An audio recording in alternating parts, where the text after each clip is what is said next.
So our next panel is panel 2, and we'll have Olamide and Tunde. So you've already met Tunde, so we'll bring him up again.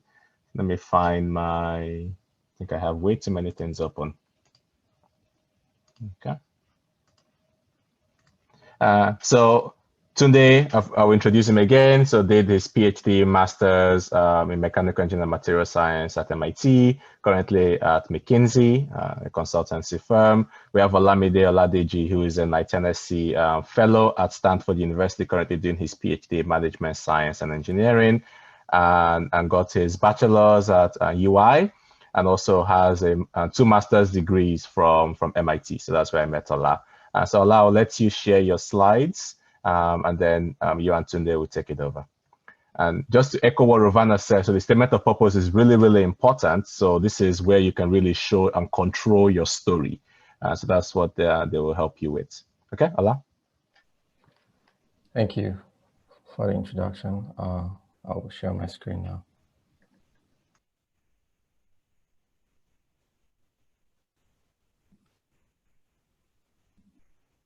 I believe you guys can see my screen. Yes. Okay. Hi, everyone. Going to be talking about writing a successful statement of purpose along with Tunde.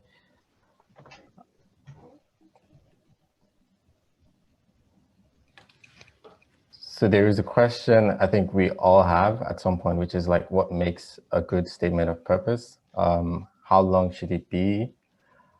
Just how much should you elaborate? And what is the tone? What is the ideal tone? Should it be like very formal, or should it be friendly? I like to think of that question as, like, should it read like a novel or like a newspaper op-ed? And then how much should you weight like discussion on your previous experiences versus, like your future interests in grad school? And this like to preface this, answering these questions, it can vary from program to program. But there are some guidelines that I think are very useful to follow, and that's what this presentation is supposed to be about.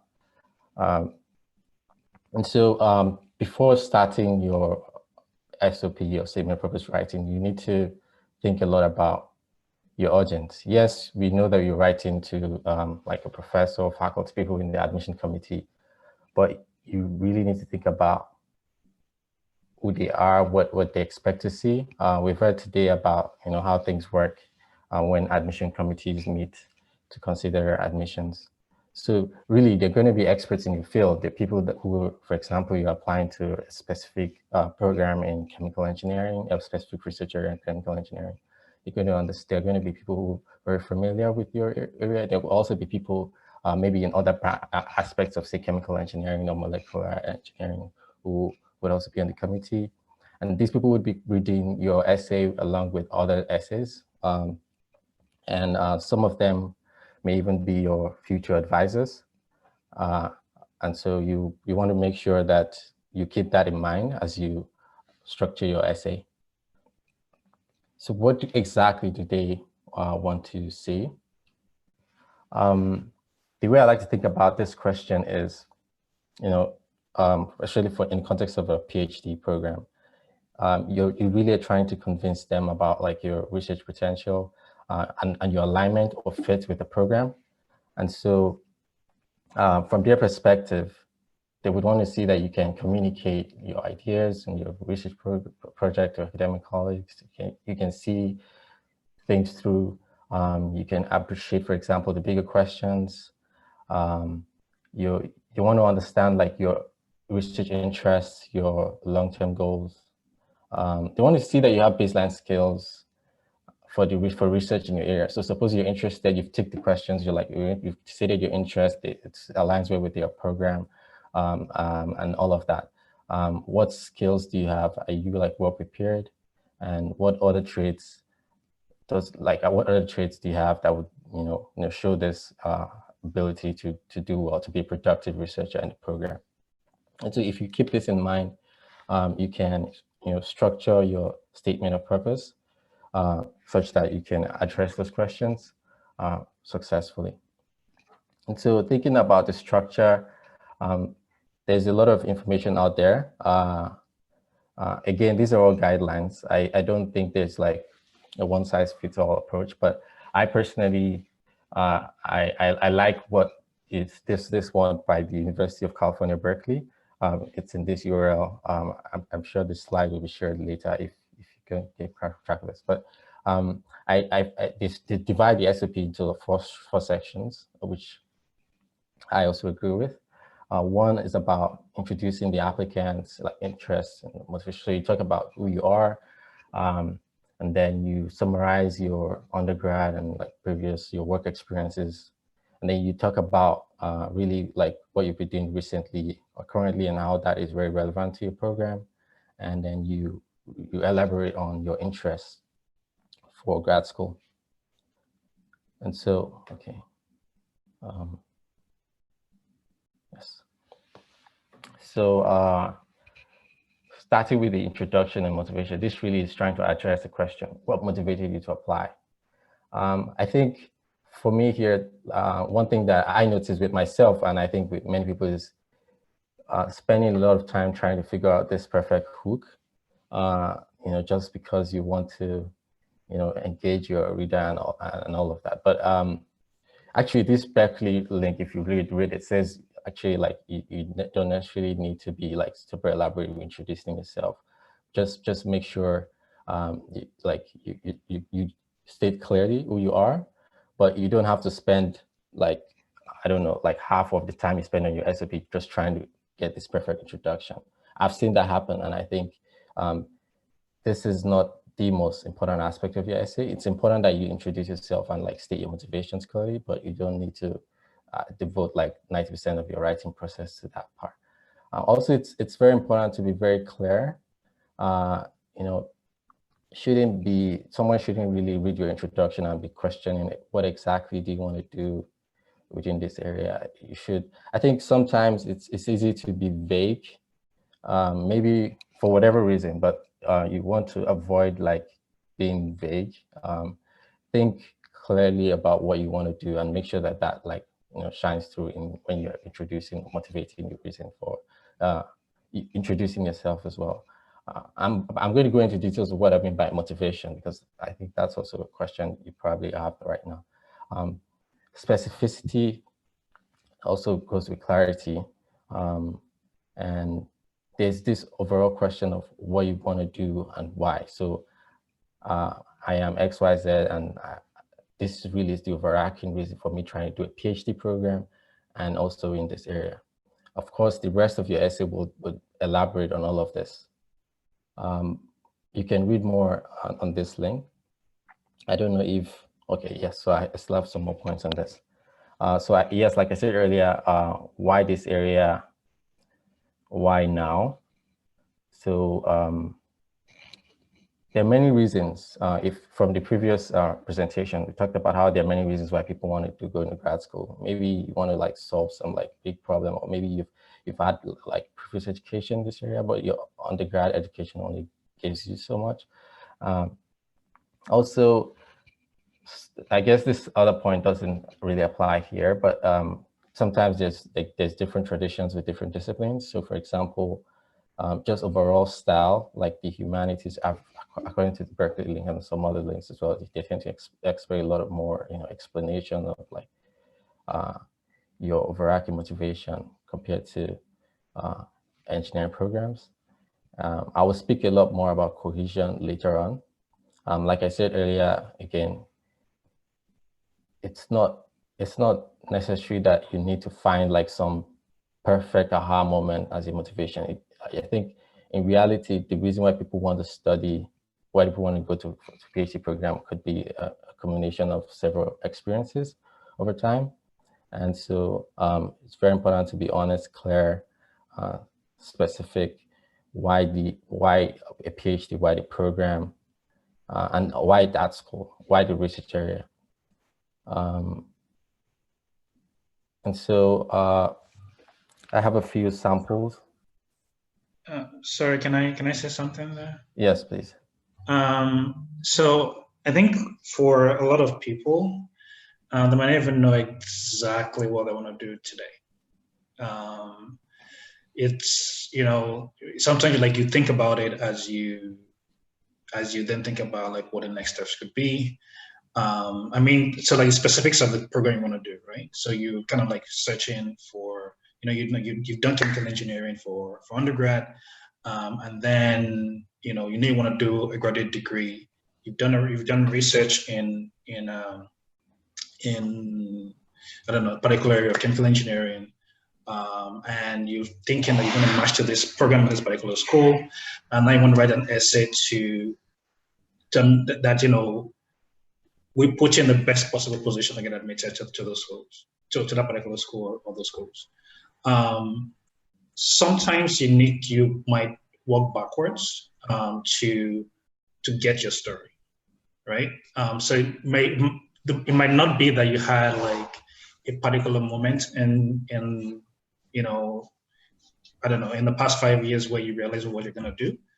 It might be that you decided to do this work, you found it interesting, and then you did another thing related to that, and then those 2 or 3 things together made sense towards the thing that you think you want to do for your grad school, right? So like Olamide mentioned, it's not necessarily that, there was a day you woke up when you were in your 3rd year and you realized that this is what you wanted to do. Sometimes it would make sense looking back, and it's fine to not have a moment in your essay that you talk about, but kind of, this is the arc that my life is taking so far, and basically the arc of my research so far, my experiences so far, and it just leads me towards this. And that could be a motivation, not necessarily like a particular moment in time. Yes, I agree 100%. And sometimes things might change. Like you get into like a PhD program and then you find yourself like going into like other research directions relative to what you originally intended. And so I think this happens, but the arc is very important. You at the application stage, you saying, okay, this is the trajectory of my thoughts, and like this is why I want to do this. Okay. So I have here like a few like snippets of some introduction paragraphs. So for example, this is a very short one. So another thing to add is also sometimes you're very constrained by the total word count allowed by the program. So you could have, I don't know, like 1,000 words, and you need to talk about many things, right? So if you're going to spend like a lot of time trying to introduce yourself and the context and why you're applying, like you may not have all that like space, because this would be at the detriment of you expounding on some other thing, especially some other more important aspect of the essay. So I mean, there's this example which is very straight to the point, where the applicant says, my plans for a PhD in ECS at Georgia Tech are centered on the development of novel multimodal multi-scale data fusion techniques, blah, blah, blah. A number of specific experiences in research and work have informed this decision to undertake this advanced research degree. And then the applicant goes on to talk about these experiences and also the interests as well. Or it could be like this very long thing, but usually you might not really have like the opportunity to like write something this long. This is just, I'm just showing like different styles, and people have different opinions on really like how much detail you need to have to preface. So this is something very long, where the author is talking about the journey through like undergrad and motivation and all that kind of stuff for doing this kind of research. And then there is this other introduction, which is somewhat, it's less lengthy than it's shorter than the previous one, but a bit longer than the first one I showed, which is, and it goes, my research interests, motivated by XYZ, this issue, and then in particular, I would like to focus on this and this and this. And yeah, you have different stuff, but the main thing is it should be clear like why. So this, for example, this introduction is saying, oh, like the real reason why I want to do this is because I'm thinking about like these problems that are like happening right now in this field, and like really like we need to do something about this, but nobody has really done much, or we haven't really done much. And so I would like to bring in this to do this. Sorry, the previous one is taking a more personal approach, talking about like, this is really because of my personal story and all that stuff, and this is really why I want to do this stuff. This person had some questions that he wanted to answer that he incorporated here. This one just like went straight to the point about like, oh, I want to do this. I would explain like below some of my experiences and how they motivated me trying to do this. Yes, that's what I have on the introduction. And the next thing to think about is to include there is, of course, you've already mentioned, or maybe you mentioned before, you're just going to start mentioning, you want to introduce your previous experiences as an undergrad, or if you've had like internships and professional experiences, share the very relevant ones. And the real question you're trying to answer here is, you're trying to like show how they've helped shape your interests and readiness for grad school. And so the big advice here is, so you want to show these traits that you're diligent, that you're smart, you're capable of doing awesome research and all that stuff. You want to show it. You don't want to say it. You don't want to say, oh yeah, I am like super hardworking. I can do this. I can do. So how do you show it? You need to like describe experiences and stories that like highlight these qualities that they're looking for. And so you need to take time to, just take a step back. You think about, okay, what are my experiences? Which ones are very, very relevant to this program? I like to, like, whenever I write stuff, I like to like prioritize and talk about the most important one first. And so the most relevant one first. So start off really strong.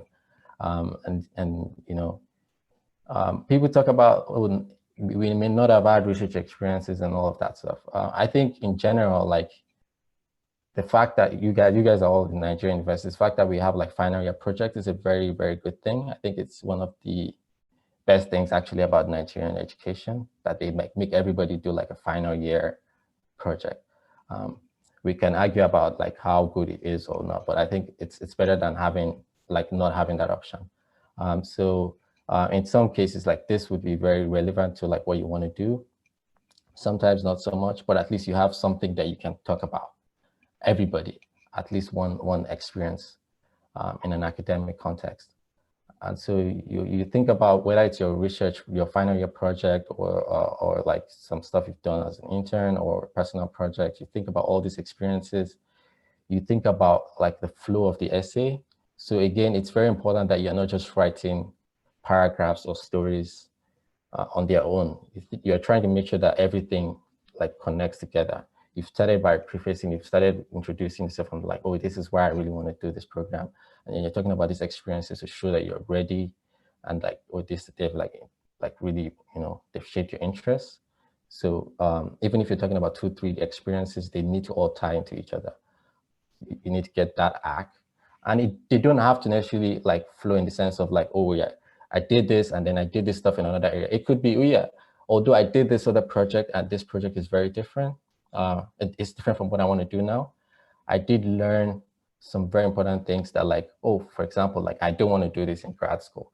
But I also learned like some skills that are very useful that I could transfer to what I really think I want to do. So you're not describing the experience in and of itself, but like how it has prepared you for your grad school goals. Again, depending on like the strength of your experiences or their relevance, you might need between like 1 or 3 paragraphs for this. But again, you want to show, not tell, and you want to prioritize and make sure that everything is cohesive. And so when it comes to actually writing this, again, I think many people struggle with just like describing their experiences. If that is something that you struggle with, there's a way to structure it such that you don't really like need to think too much. So when you think about any like experience that you've had, there's this thing called, I don't know, some of you might be aware of the STR framework, the STAR framework, where it helps you to structure describing like any experience. where S is the situation, T is like the task, A is the action, and R is the results. But then there's a modification in this context because you want to do some kind of reflection as well. So I have like this results reflection. So situation, you're like introducing, you're motivating like the project, like what problem you're trying to solve and all of that. And then the task is kind of what is still related to the situation, like what is your objective? What were you supposed to, sorry, what were you supposed to do? What did you actually do? And like challenges, you kind of incorporate that as well. And then like what are the results? What insights impact to your field or to the world or to yourself, or do you understand that problem? Sometimes you don't, all you just get out is, oh, like you understand the problem in a different way. But then remember that this is, you're not just saying this, you're not describing this for itself, you're describing the context of like your statement of purpose. So you also want to highlight, for example, skills you gained and just how this project like helps you in grad school. Did it help you to realize it's not for you, or it's like something that like you want to do better, you want to do more of as a PhD student? Did you pick up some other skills that are not so obvious? All that kind of stuff. So tie that back and still think about cohesion. So again, you write each of these essays and then you go through everything you've written so far, how cohesive all of that is. Again, like I said, I think internship experiences are very relevant, and extracurriculars also count because you're trying to make the best case for yourself, to advocate for yourselves and your skills and your relevance for the grad program you're applying to. Again, sorry, I don't know if Tunde wants to add anything to that. No, I think I'm good. I'm good. Nothing to add. Okay. So yes, this third part is very similar to the second. So this is not just, this goes beyond just describing your undergrad experience.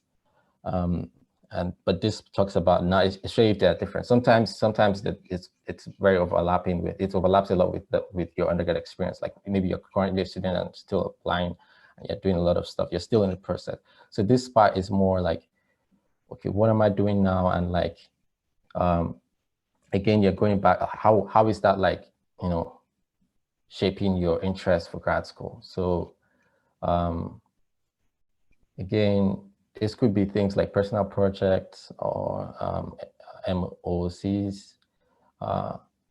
So I think one thing is very important is to be very reflective. So you want to think about how these activities have helped you see things differently, and, you know, and ask yourself questions like, are there any challenges that you see now by engaging in them? Are there new questions on your mind? Maybe you did some project, you took some MOC, and that, like, you know, raised like a question in your mind that you would want to address and explore in grad school. You also want to be very positive and enthusiastic in your writing. The active voice is something that tends to, you know, bring that relative to like the passive voice. So again, this is, like I said, it could be 1 to 2 paragraphs, but this is, you've talked about like why you want to go to grad school. Talked about, you know, your previous like experiences, those short projects and those, you know, internships. And then this is more about, okay, this is where I am right now. Like, this is what I've been doing. This is what I'm thinking about right now. This is my current space. So what next? Sorry, can I jump in here? I think just to add something to the passive and active voice thing. When I was writing my essay, my SOP, I didn't really know what this was. I didn't know how important it was. So basically, active and passive voices mean that you're saying the same thing, but you are putting yourself in charge of the event or whatever it is you're talking about, right? It could be something as simple as saying the work was done by me, right? It's fine, it works, but it's better for you to say I did the work, right? So putting yourself first putting yourself kind of in charge. It could be something like the way that you talk about the things that you do in general. So if you say, for example, I had no choice but to, work on this project. That doesn't come across as well as saying that I decided to do this project, right? So it's not just about, the experiences that you write about. How you write about them also matters. Yes, that's a very good point. I think just to add to that, one thing I've seen is people describing their experiences as like, oh yeah, they just gave me this work, and yeah, it's like this project that my undergrad advisor just gave me, and I just did it because yeah, it's what you do. That's like the sense I get like from reading up from some of the stuff I've read. So you don't want that kind of stuff. You don't want it to be like, oh yeah, like they just gave you, and then you just tick the box and that's it. So you can think about the voice you use, the enthusiasm, and try to think about the fact that you want to show initiative and all these other qualities that grad school programs love to see. And so going forward, you then want to talk about your interests straight for the program that you're applying to. I think personally, I think this should be the most developed aspect of your application.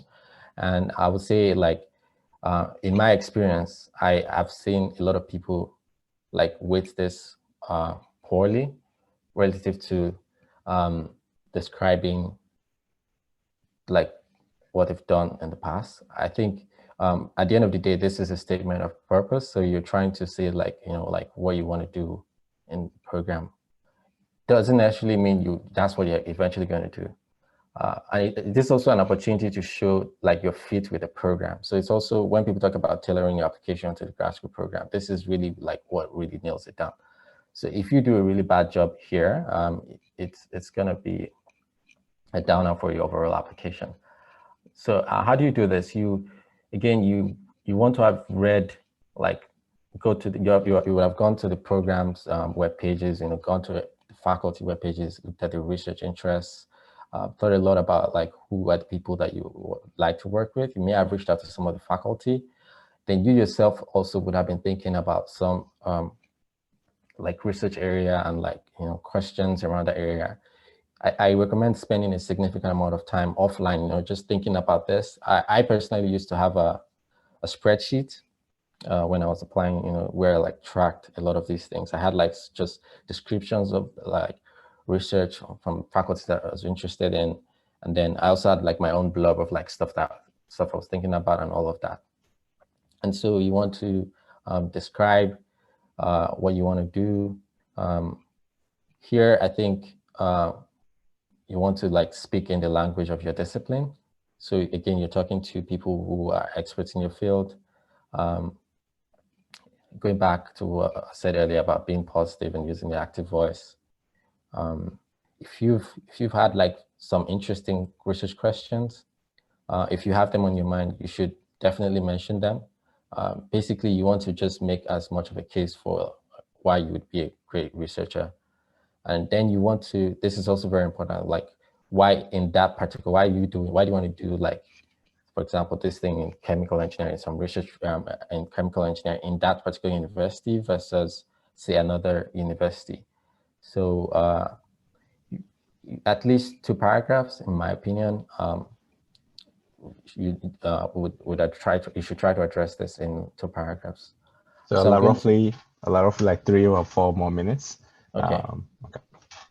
So yes, I'm just going to speak through some of, I think this is the only example I have for this actually. So this is just a preface of how someone's motivating a question, a research interests paragraph. So talking about, previously described some other research interest, and then this was motivating, wanted to do some stuff on like transportation and then asking some kind of questions, blah, blah, blah. And then of course you talk about professors you're interested in. So just going to speed through like common mistakes and tips And then I guess Tunde would also like chime in as well. So I think, again, you're very space constrained. So you want to, instead of like stating your objectives, sometimes people tend to preach to the choir and like try to define terms. I've seen this happen. You should avoid that. Like, you really are limited by words. I've talked a lot about cohesion. So you need to, you know, prioritize and make sure that everything links. Again, don't forget about, you know, emphasizing your future interests. Don't plagiarize. I think this is actually surprisingly common. And then some people just like rephrase whatever the professor has like mentioned on their website as their interest. You want to avoid that as well. I think also you should not be afraid to rewrite as many times as possible. You may have to like start from scratch if you realize that you're not really getting what you want out there on paper. And then get a lot of feedback. In particular, you should look out for people who are going to, you know, give you constructive criticism, people that are not afraid to point out how you can improve. Don't just like look for people that would be like, oh yes, you've done a great job. It tends to happen, I think, especially for high achieving students, to just like seek people who will say, yeah, this essay is perfect. You should try to get people who will identify like stuff that you can improve in your essay. And then we've talked about this earlier, but if there's something that is a potential red flag or question mark, the statement of purpose might be a great avenue to address this. But yeah, this is something that can be very tricky because you don't want to be giving excuses, but at the same time, you want to basically make a claim that this is just, oh, this is the context and you've moved on from this, and, you know, end up on a positive note. And then again, I think all the rest of this I have mentioned, like, you know, like you don't need to like worry about this perfect introduction, and then you need to talk about things like corroborated by recommenders. And one thing, yes, I think I'm going to end up with this. One thing that I think has helped me in all my writing is I try to think about, when I've completed like an essay, I try to think about like one-liner takeaway that I want the reader to have about me after they've read this. So like, for example, maybe you want to be remembered as the Nigerian applicant who's really excited about metal organic frameworks. So you read your essay, and then, or you ask people like, is this like, what is this? What did they get when they read it in one sentence? And it doesn't align with what you want. If so, then maybe you're getting ready to the point where you can like think about submitting. If not, then you revise. I don't know if Tunde has anything else to add to this. Yeah, so nothing much really. I think you've covered everything. One note about the process. When I was writing mine, it took me 3 months. Like Olamide mentioned, there'll be a lot of revisions, so don't expect that you'll get this right the first time. It doesn't have to take you 3 months, it could take you a month, but give it time. Your first draft will be bad. Like when you go back to look at it, you'll be surprised you actually wrote that shit. But it's just part of the process. So, you know, give yourself some time. Then let me also mention getting feedback from as many people as possible. Not everybody, not every feedback is equal. Remember, you're still in charge of your writing. So don't, you know, you show it to someone, person says, I don't like these 2 paragraphs. Don't cut it immediately, right? Get feedback from a couple of people. Take that feedback, then use it to improve. Take the many pieces of feedback and then use it to improve. And about the the quality of feedback, the closer the people are to being those who can review your video application, the better they are. All right, so the highest, like 100%, is someone on the admission committee for the school you're going to, right? So take that feedback for that person very, very seriously. Your mom, don't take that feedback seriously at all, right? So, you know, there are people in between that, right? So you probably won't know someone on your committee, on the committee for your for the department you're applying to, but grad students in that school are probably as close as you get, or professors in other schools as close as you get. Maybe even your lecturers in school are probably close enough, especially if they studied abroad, or if you have friends who studied abroad or who are good writers. But don't weigh every feedback equal. So again, we'll send these slides out to everyone. And so thanks, Ola, and thanks, Tunde. So the statement of purpose really does define, I think I've heard in some schools,